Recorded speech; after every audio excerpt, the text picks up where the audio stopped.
What is this cheap junk? I stood in the ballroom holding the last reminder of my late wife's love, her necklace, which I had just given to my daughter Emily as a wedding gift. My new son-in-law, Trevor, with a disdainful smile, asked, "What is this cheap junk?" As the guests froze, I felt my heart clench with betrayal. He didn't know I was planning on giving them an apartment in the center of New York. But his words awakened a dark something in me. I decided that justice would be mine, and it would be crushing. Before we continue, please subscribe to the channel and let us know where you are listening in the comments. The ballroom glittered like a chandelier caught in a storm of light. Crystal droplets hung from the ceiling, casting fractured rainbows across the marble floor. I stood at the head table, my fingers brushing the velvet box in my pocket. Its weight grounded me, a tether to my late wife Margaret, whose love lingered in the diamonds I was about to give our daughter Emily. The room buzzed with the chatter and clinking glasses of Manhattan's elite, swirling in their tailored suits and silk gowns. I cleared my throat, and the noise dimmed as all eyes turned to me.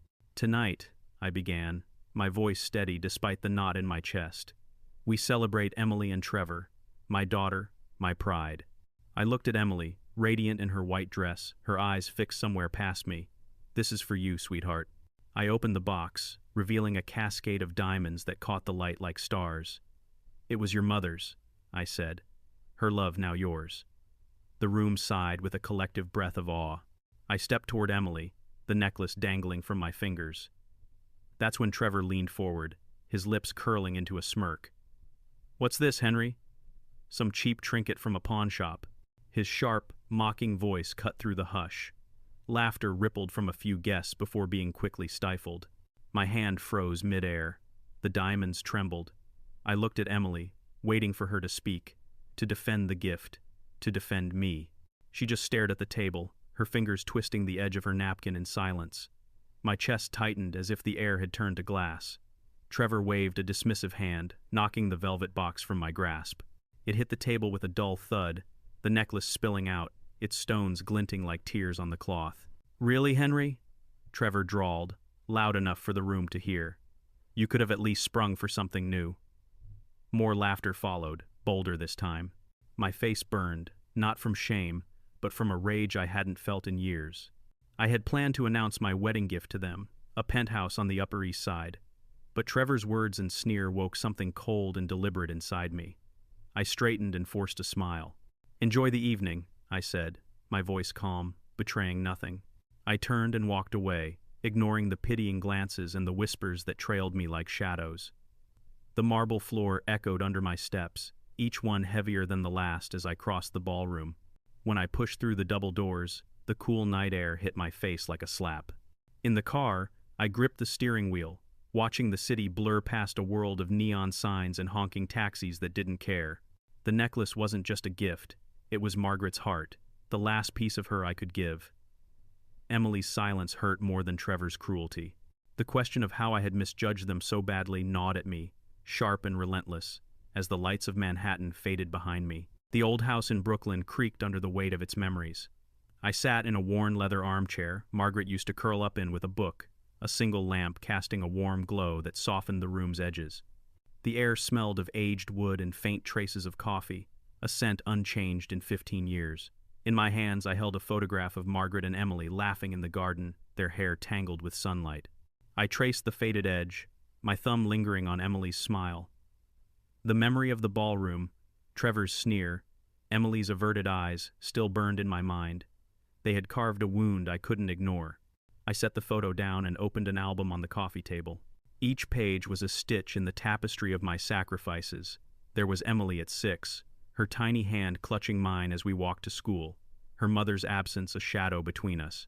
I had worked late nights on Wall Street, trading sleep for deals to pay for her private school, her tutors, her dreams. I remembered her at 10, scribbling a Father's Day card, her tongue poking out in concentration. "You're my hero, Daddy," she had written, the letters uneven but bold. Finding that creased card in a drawer, the ink faded, made my chest ache. Where had that girl gone? At 20, she called from college asking for help with tuition, and I sent the money without question, selling a chunk of my investments to cover it. She promised to visit, but the calls grew shorter and her excuses sharper. Then came Trevor. I flipped to a photo of Emily at 28, her arm looped through his at a gala, her smile, different, polished, and distant. She stopped returning my calls, her texts becoming brief and cold. Busy with Trevor, she'd say, as if I were an afterthought. I told myself it was just a phase and that she'd come back to me. But in the ballroom, when she let Trevor mock her mother's necklace, I saw the truth. I had lost her. I stood, pacing the room, the floorboards groaning under my weight. The house felt too small, its walls closing in with memories I couldn't escape. I stopped at the window, staring at the dark street. I had given Emily everything, my time, my heart, my future, only to be humiliated, my love tossed aside like trash. I slid the Father's Day card back into the drawer, closing it with a soft click. The past was gone, and clinging to it would only weaken me. I caught my reflection in a mirror, gray hair and tired eyes, but with a new spark of resolve. They thought they could break me, but they were wrong. I wouldn't let them destroy what I'd built. Not Trevor, not even Emily. I straightened my shoulders, my jaw tight. It was time to fight back. My office on Wall Street hummed with quiet power, its glass walls framing an unyielding view of the Manhattan skyline, much like the decision forming in my mind. I sat at my desk, a fortress of polished oak, surrounded by flickering monitors. The air smelled of fresh coffee and ink, the scent of the empire I'd built. But today, my focus was not on profit, but on justice. Trevor's mocking voice dismissing Margaret's necklace echoed in my head. Emily's silence was worse, a betrayal that cut deeper than words. For years, I had forgiven her distance and excused her choices, but no more. I opened a drawer and pulled out a photo of her at her college graduation, her smile wide and unguarded. I stared at it for a moment, then slid it back and shut the drawer. Sentiment wouldn't help me now. I picked up the phone and dialed an old friend, Jack, who knew the underbelly of the city's financial world. "Jack," I said, "I need information on Trevor Cunningham. His deals, his partners, his weaknesses." Jack chuckled, unsurprised. "Give me a few days, Henry. You sure about this?" he asked. My grip tightened on the receiver. I've never been more sure. After hanging up, I turned to a stack of reports on my desk. Trevor's name appeared in a few, tied to risky ventures in volatile markets. His ambition was his strength, but also his Achilles heel. I grabbed a pen and underlined the names of his key investors, men I'd known for decades, men who owed me favors. A calm settled over me. This was my domain, and Trevor was about to learn what it meant to cross me. I opened a notebook and jotted down a plan. First, I would map his network, every deal and handshake. Then, I'd find the cracks, the leverage points, a missed payment here, a whispered doubt there. I had built my career on precision, and this would be my masterpiece. My pen moved faster, the ink bold against the page. I allowed myself a small smile. Trevor thought he was untouchable, and would soon regret that arrogance.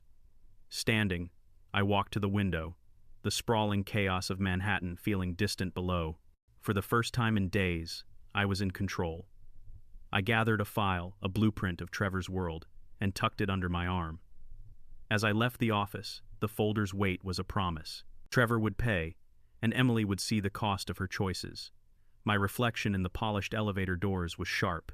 This was only the beginning. The cafe on Manhattan's Lower East Side was a cramped haven of chipped mugs and steamed-up windows. I sat in a corner booth, the leather seat creaking as the scent of burnt coffee mingled with the damp chill from the street. Across the table, a private investigator named Carl slid a worn briefcase onto the table. His nicotine-stained fingers unlatched it with a click. "You wanted dirt on Cunningham?" he said in a low, gravelly voice. "Here it is." I opened the folder he handed me, and pages of financial records, emails, and grainy photos spilled out, marked with red ink detailing shady deals, unreported losses, and whispers of fraud. Trevor's ambition had led him to risky ventures that could collapse with one wrong move. My eyes lingered on a photo of Trevor shaking hands with a hedge fund shark known for cutting ties at the first sign of trouble. "He's overextended," Carl said, tapping the page. "One push and he's done." I nodded, my pulse quickening. This was the key I had been searching for. As I scanned the documents, a line in an email from Trevor to Emily caught my eye, where he dismissed her financial concerns. "Don't worry, darling," he had written. "Your father's money will always bail us out." My stomach twisted. My daughter was reduced to a pawn in his game. I closed the folder, my fingers tight around its edges. Trevor's arrogance would be his downfall, but Emily's complicity stung worse than I had expected. Later that afternoon, I stood outside their Upper East Side apartment, where the doorman nodded as I entered. Inside the penthouse, the air was thick with the sterile, wealthy scent of lilies and polish, and gilded mirrors reflected the cold marble floors. Emily greeted me with a strange smile, her fingers fidgeting with a bracelet, while Trevor lounged on a velvet sofa with a glass of whiskey. "Henry," he said, his tone dripping with mock warmth, "always a pleasure." I had come under the guise of a family visit, but my eyes were sharp, cataloging every detail. Trevor's casual arrogance and dismissive chuckle when I mentioned the wedding confirmed the report's truth. Emily was quieter, her gaze darting between us. "How's work, Dad?" she asked, her voice thin. "Busy as always," I replied lightly, but my attention was snagged by a half-open drawer beside her. Inside, I glimpsed the velvet box from the wedding, Margaret's necklace, tossed aside like a forgotten trinket. My chest tightened, but I kept my face neutral. Trevor rambled about a new deal, his words laced with bravado. "You wouldn't understand, Henry. Old-school finance is dead," he said. I just nodded, letting him talk, each word a shovel digging his own grave. Emily excused herself to the kitchen, and I followed, offering to help. As she fussed with a coffee maker, I saw the tension in her shoulders and the way her hands trembled. "Everything okay?" I asked softly. She nodded too quickly, avoiding my eyes. "Fine, Dad. Just busy." Back in the living room, Trevor's phone buzzed, and he glanced at it, his jaw tightening. I knew then that Carl's report was just the beginning. I left soon after, the folder's weight heavy in my briefcase. My office on Wall Street was a fortress of glass and steel. The skyline glittered beyond the window, my battlefield for the night. I opened an encrypted email draft, the cursor blinking like a heartbeat. The attached file was a dagger. Carl's report, stripped of its source, detailing Trevor's financial missteps, ready to be sent to his bank's board. My finger hovered over the mouse. This was it, no turning back. I thought of Emily, her nervous smile, the necklace hidden in that drawer. She would be caught in the fallout, a thought that gnawed at me. But she had chosen Trevor's world over mine. I couldn't save her from herself, not anymore. I clicked send. The sound was sharp in the quiet as the email vanished into the ether, a silent missile aimed at Trevor's career. I leaned back, my pulse steady, a strange calm settling over me. Across town, the consequences were already unfolding in Trevor's sleek office.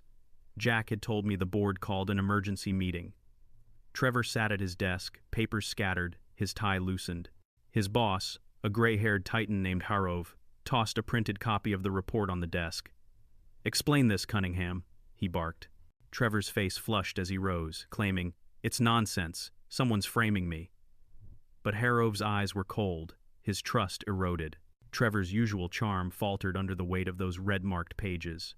In their apartment, Emily paced, phone pressed to her ear. I could imagine her voice, sharp with worry, snapping at Trevor. "You said everything was fine." His reply would have been clipped and defensive. "It is fine, Emily. Just stay out of it." She would hang up, her hands shaking. She didn't know the email came from me, but I wondered if she suspected. The thought stung, but I pushed it aside. Back in my office, I refreshed a news site and a headline flickered. Cunningham Group faces internal review. It was a small article buried in the financial section, but it was enough the first crack in Trevor's facade. I closed my laptop with a soft, final snap, like a door locking. My reflection stared back from the dark screen. Older, harder, but alive with purpose. I had drawn first blood, and it felt good, perhaps too good. My phone buzzed with a text from Jack. Boards digging deeper. Trevor's on thin ice. I allowed myself a small smile. The city hummed below, its rhythm matching the pulse of my plan. But as I gathered my things, a question lingered. How far would I go? I pushed it down, focusing on the next step. Trevor and Emily had no idea what was coming, and I intended to keep it that way. The restaurant on Manhattan's Upper West Side was a cocoon of dim lights, clinking glasses, and the heavy scent of truffles and wine. I sat across from Trevor and Emily, a pristine white tablecloth, a fragile barrier against the tension crackling in the air. Trevor's fork tapped rhythmically against his plate, his narrowed eyes studying me. Emily twisted her wedding ring, her gaze flickering to other diners as if seeking an escape.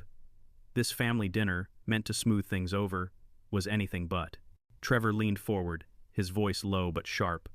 "You've been awfully quiet, Henry. Not meddling in things that don't concern you, I hope?" His words were a jab laced with suspicion. I sipped my water, letting the ice clink against the glass, my face a mask of calm. "I'm just here for dinner, Trevor," I said evenly, though my mind raced, cataloging his every move, the sweat at his temple, the smile that didn't reach his eyes. Emily cut in, her voice strained. "Dad, Trevor's just stressed. Work's been tough." She glanced at him for approval, but he waved her off. "Don't make excuses for me, darling.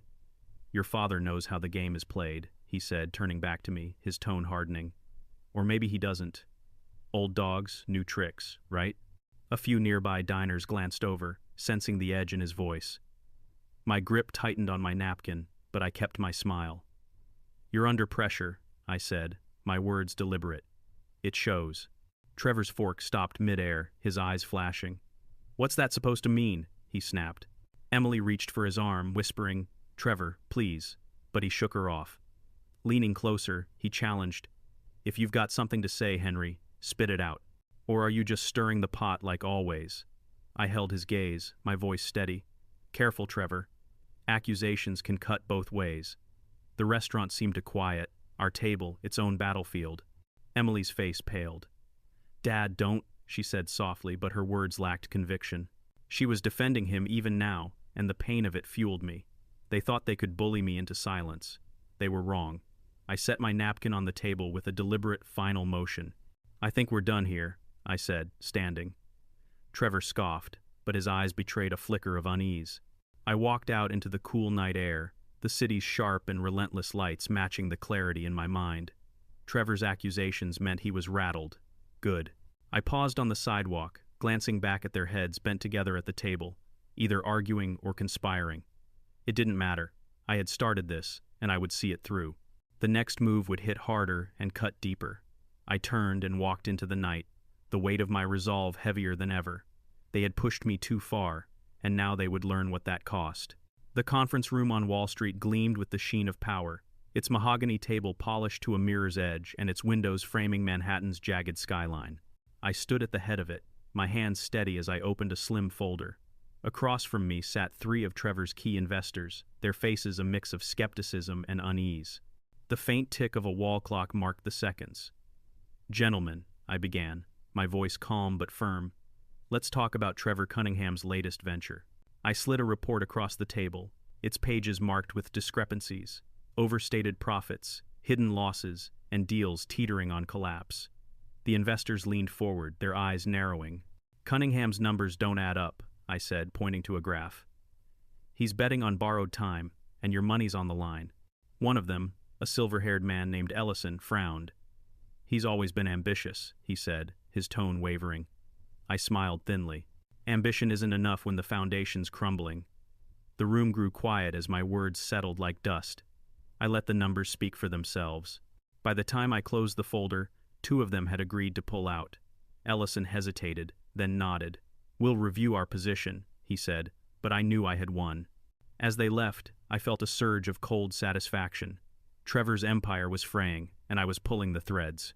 Later that afternoon, I sat in a notary's cramped office, filled with the scent of ink and old paper.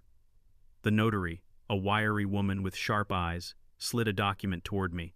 "This transfers the Upper East Side apartment to a charitable trust," she said. "The proceeds will fund a women's shelter, as you requested." I nodded, my pen hovering over the signature line. The apartment was meant to be their wedding gift, a symbol of my love. Now it would be their lesson. I signed with a single, deliberate stroke, the pen's scratch loud in the silence. Emily's face flashed in my mind, her nervous smile, the way she had hidden Margaret's necklace. Could I really do this to her? The question lingered, but I pushed it aside. She had chosen Trevor's world, his values. This was justice, not cruelty. The notary stamped the document, and I felt a weight lift, replaced by a steely resolve. Back in my office, an email from Ellison confirmed they had withdrawn from Trevor's deal. I leaned back, the city's hum a distant pulse beyond the glass. The plan was working, but it was not enough. Trevor's fall had to be total, and Emily needed to see the cost of her choices. I tucked the notarized document into a drawer, its edges crisp against my fingers. As I stepped into the elevator, the doors closing with a soft thud. I thought, they've lost more than they know, and they're about to feel it. Trevor's office was a war zone of scattered papers, his once pristine desk buried under reports, coffee cups, and a half-empty bottle of antacids. The air was ripe with the sweat and desperation of a man watching his world unravel. He sat hunched over his laptop, its glow illuminating his bloodshot eyes, an email from his boss glaring on the screen. Your position is terminated. Effective immediately. Investors have withdrawn. Trevor's hand shook as he slammed the laptop shut. He grabbed his phone and dialed Ellison, shouting with a cracking voice, "What is this? You can't just pull out." Ellison's reply was clipped and final. "The numbers don't lie, Cunningham. We're done." Trevor hurled the phone across the room, where it hit the wall with a crack, splintering the screen. His chest heaved as he paced the office like a caged animal, muttering, "Someone's behind this. Someone's playing me." Across town in their apartment, Emily stood in the kitchen, the clatter of dishes masking her rising panic. She had heard Trevor's call, and when he stormed in with a face like a mask of rage, she froze. "They've cut me loose," he spat, tossing his jacket on the counter. Years of work gone. Emily's hands trembled as she set down a plate. "You said the deal was solid," she said sharply. "You promised we were safe." Trevor rounded on her, his eyes blazing. "Don't start, Emily. I'm handling it." But his words rang hollow, and she stepped back. "Handling it?" she snapped. "We're drowning, Trevor. What did you do?" He turned away, muttering about enemies and conspiracies. Emily's stomach churned. For the first time, she saw him not as her protector, but as a liability. I sat in my Brooklyn home, the old armchair creaking under me, a tablet on my knee. A news alert flashed. Cunningham Group collapses amid investor exodus. I read it twice, savoring the words. Trevor's empire was in ruins, just as I planned. My fingers brushed a photo on the table of Emily as a child, laughing in my arms. The victory felt sharp, but it cut both ways. She was hurting, and a part of me ached for her. Yet, she had made her choice. I closed the tablet, the screen going dark. Trevor's fall was spectacular, but it was only the beginning. Emily still clung to him, blind to the truth. The next step would hit closer, forcing her to see what she had lost. I stood, the house quiet around me. I had one more move to make, and it would change everything. The morning was gray, the Manhattan skyline muted behind a veil of clouds. I stood in my office, the phone pressed to my ear as I finalized the delivery. "Make sure the letter reaches Emily Cunningham by noon," I told the courier service, my voice steady. "It's urgent." The notarized document, sealed in a thick envelope with a wax stamp, was my final gift to her, not the apartment she expected, but a lesson in consequences. The proceeds from its sale now funded a shelter in Margaret's name, and Emily needed to know. I hung up, my fingers tracing the edge of my desk. The decision had been cold and calculated, but it carried a sting.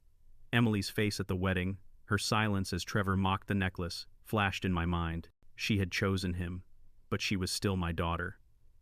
The question of whether I could forgive her lingered unanswered as I watched the city pulse below. In their apartment, Emily answered the door, her eyes tired. The courier handed her the envelope, its weight surprising her. She tore it open, the wax seal crumbling. The letter inside was formal and stark. The apartment had been sold, the funds donated to charity. Her breath caught, the paper trembling in her hands. "No," she whispered, sinking onto a chair. The room felt smaller, the gilded mirrors mocking her. She called Trevor, her voice shaking. "Dad sold the apartment," she choked out. "It's gone, Trevor. All of it." He was across the room, surrounded by half-packed boxes. "Your father," he sneered, tossing a shirt into a suitcase, always pulling strings. But his bravado was thin, his hands unsteady. Emily clutched the letter, her eyes burning. "This is your fault," she said, her voice low and fierce. "You pushed him too far." Trevor turned away, silent, and Emily felt the ground shift beneath her as their status and future slipped away. She stared at the letter, at my sharp signature on the page. She had ignored my love and dismissed my sacrifices, and now she was paying the price. The realization was a blade cutting deep. I sat in my office when a news alert appeared on my phone. Cunningham couple faces eviction amid financial ruin. The words were cold and final, but they didn't bring the joy I had expected. Emily's pain was real and mirrored my own. Yet, justice demanded balance, and I had given it. I stood and gathered my coat, the weight of my choices heavy. They would come to me soon, broken and desperate. But would I listen? The question hung in the air as I stepped into the elevator, the doors closing like a curtain on the past. The Brooklyn house stood quiet under the weight of dusk, its weathered brick glowing faintly in the fading light. I was in the living room, an old lamp casting a soft halo on the worn rug, when the doorbell rang, a sharp, unwelcome chime. I knew who it was before I opened the door. Trevor and Emily stood on the stoop, their faces gaunt, their clothes rumpled. The city's hum felt distant, leaving only their ragged breathing to fill the space. "Henry," Trevor started, his voice stripped of its usual swagger. "We need to talk." Emily clutched his arm, her eyes red, her cheeks streaked with tears. I stepped aside, my expression unreadable, and let them in. The air grew heavy as they shuffled into the room, their desperation a palpable thing. I gestured to the couch, but they remained standing, shifting like cornered animals. "We've lost everything," Trevor said, his hands clenching. "The apartment, my job, our savings, gone." He forced a weak smile, as if charm could still save him. "You've got the means, Henry. Help us, please." His words were a plea, but they carried a trace of entitlement, as if I owed him salvation. I leaned against the armchair, my arms crossed, and remained silent. Emily stepped forward, her voice breaking. "Dad, I'm so sorry." She sank to her knees, her hands trembling. "I didn't mean for this. I should have stood up for you, for Mom's necklace. Please don't turn us away." Her sobs echoed in the room, each one a knife to my chest. For a moment, I saw the little girl who had once clung to me, but I also saw the woman who had chosen Trevor's world over mine. I straightened, my voice steady and cold. "You made your choices, both of you." Trevor mocked what mattered most. "You, Emily, stood by and let him." Her head dropped, her shoulders shaking. Trevor opened his mouth, but I raised a hand. "No more excuses. You built this ruin. Live in it." The words were heavy and final, like stones dropping into a still pond. I turned toward the door, my steps deliberate, and pulled it open. "Leave," I said as the cool, sharp night air rushed in. Trevor's face twisted with anger and defeat, but he took Emily's arm and guided her out. She looked back, her eyes pleading, but I held firm. The door closed with a soft thud that reverberated in my chest. I stood alone, the lamp's glow flickering. Outside, I stepped onto the porch, the stars faint above the city's glow. The weight of their pleas lingered, but so did the clarity of my resolve. I had torn down their world just as they had tried to tear down mine. Justice was served, but the cost was real. As I gazed at the sky, a question stirred. What now? The answer wasn't clear, but the night seemed to hold a promise, one I wasn't ready to name. The office on Wall Street was bathed in morning light, the sun slicing through the glass walls to warm the polished oak desk. I sat with a stack of crisp documents before me, their purpose clear. The lawyer across from me, a woman with a no-nonsense gaze, slid a pen my way. "This establishes the Margaret Wilson Foundation," she said, her voice brisk. "Your donation will fund shelters and scholarships for years." I nodded, the weight of the moment settling over me like a mantle, and signed each page, the pen's scratch a quiet rhythm. The sum was substantial, millions carved from the fortune I had once dreamed of passing to Emily. But this felt right, a way to honor Margaret's love and strength. The foundation would carry her name, a beacon for those in need, a legacy untouched by Trevor's greed or Emily's betrayal. My hand paused on the final signature as a flicker of doubt surfaced. Was this enough to close the wound? The lawyer gathered the papers, her professional smile turning warm. "Margaret would be proud," she said, and I felt a lump in my throat. I glanced at the photo on my desk of Margaret and Emily laughing in a garden long ago. The frame was worn, the glass smudged from years of my touch. I picked it up, my thumb brushing Margaret's face. "She would," I murmured, more to myself than to the lawyer. I stood and slipped the photo into my pocket, a final gesture and a promise to carry her with me not as a burden, but as a light. My phone buzzed a confirmation from the foundation's director, thanking me for the transfer. I skimmed it, and my chest loosened. The city sparkled beyond the window, its chaos softened by the morning's glow. For the first time in months, I felt free. As I gathered my things, my fingers brushed an envelope in my coat pocket. Emily's handwriting stared back from the unopened letter, delivered days ago. I hadn't read it. Her apologies and regrets couldn't undo the past. Yet the weight of it tugged at me, a reminder of the girl she had been. I left the office, the envelope still in my pocket, my steps light but purposeful. The city waited, and I had one last place to go, one last truth to face.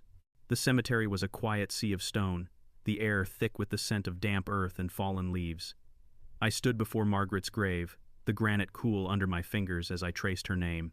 In my palm rested a replica of her necklace, its diamonds catching the gray light of the overcast sky. I had it made after the wedding, a way to keep her close without clinging to the original, now lost to Emily's indifference. This moment was for us, for the love we had built. "Margaret," I said softly, kneeling. "I did it. I protected what we had." My voice was steady, but my chest ached. Trevor's gone. His empire dust. Emily, she's learning, but it's not enough. The wind stirred the leaves at my feet. "You always said to stand tall, to fight for what's right. I hope I made you proud."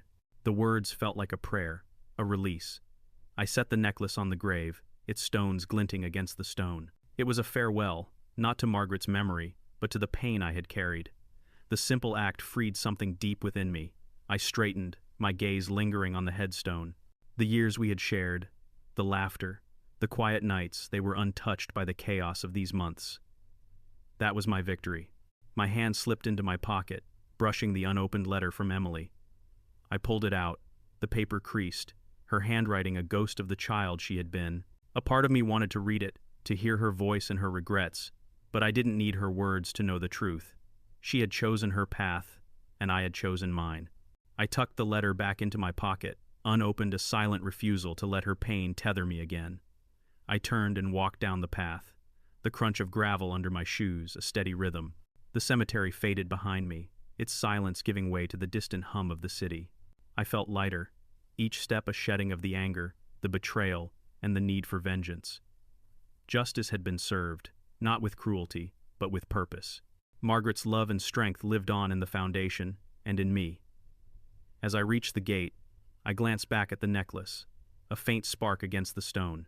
Life's just beginning, I thought, the words unvoiced but certain. The sky was clearing, a sliver of blue breaking through. I stepped into the world beyond, ready for whatever came next, my heart finally at peace. If you liked this story, please like this video, subscribe to the channel, and share your impressions of this story in the comments. To listen to the next story, click on the box on the left. Thank you for watching.